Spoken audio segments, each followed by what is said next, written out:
Assalamualaikum warahmatullahi wabarakatuh. Perkenalkan, nama saya Alif Firman Hakim, NIM 1905 dari Prodi S1 Teknik Informatika. Pada kesempatan kali ini, saya akan mempresentasikan tentang model infrastruktur jaringan.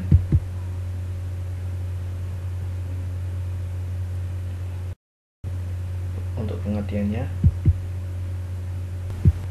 jaringan komputer adalah sebuah kumpulan komputer dan peralatan lainnya yang terhubung dalam satu kesatuan.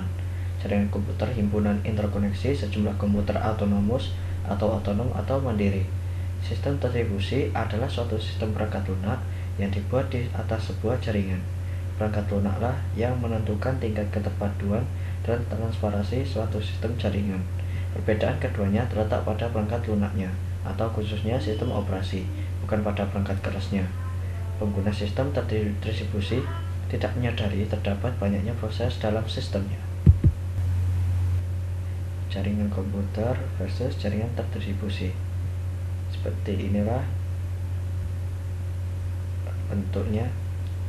Sebelah kiri jaringan komputer terpusat, yang mana server menjadi yang terpusat, dan sebelah kanan yaitu jaringan terdistribusi, yang mana server dengan user lebih luas. Selanjutnya, contoh penerapannya di sebelah kiri yaitu jaringan komputer terpusat, dan yang sebelah kanan yaitu jaringan terdistribusi. Data center. Pembagian jaringan berdasarkan cakupan atau jangkauan geografis. PAN atau Personal Area Network, seperti Bluetooth, IRDA, LAN, Local Area Network. Biasanya IP komputer tersusun masih dalam satu kelas. Contoh lab komputer, MAN atau Metropolitan Area Network, jaringan satu kota atau wilayah, dan One Wide Area Network, jaringan telah mendunia atau internet.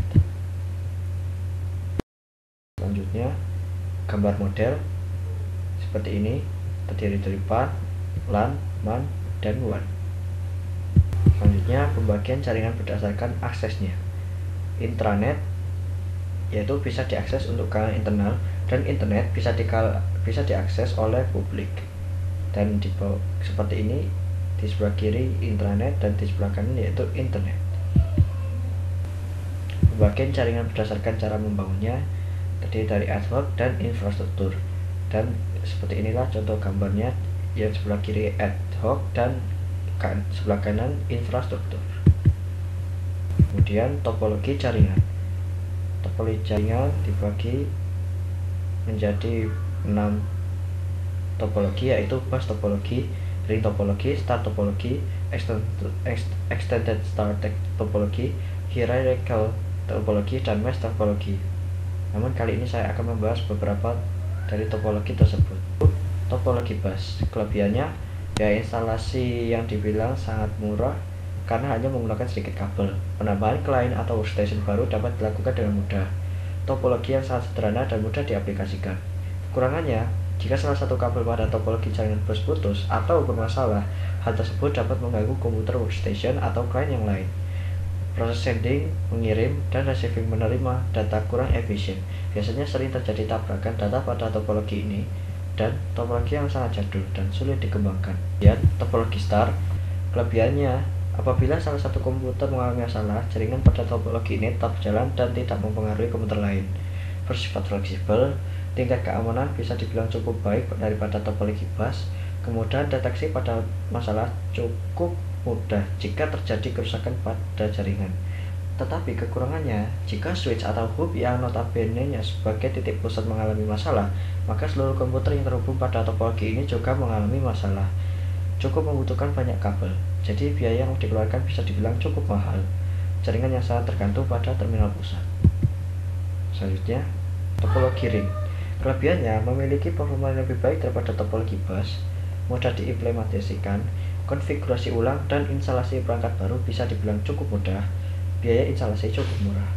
Dan kekurangannya, kinerja komunikasi dalam topologi ini dinilai dari jumlah atau banyaknya titik atau node.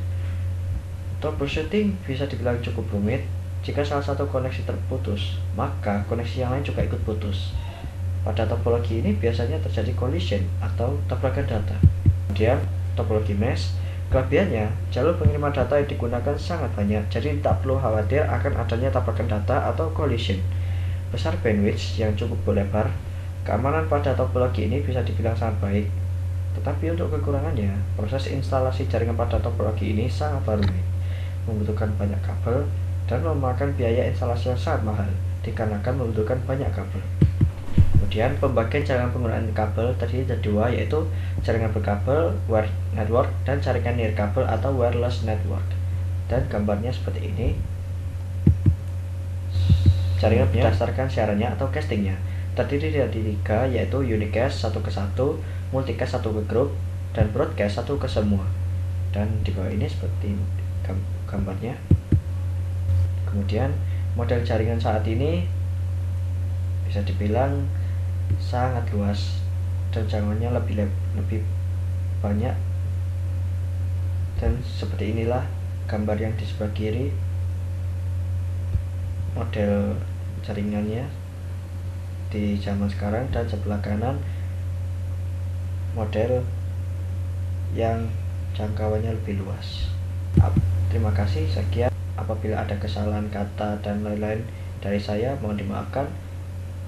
Sekian, wassalamualaikum warahmatullahi wabarakatuh.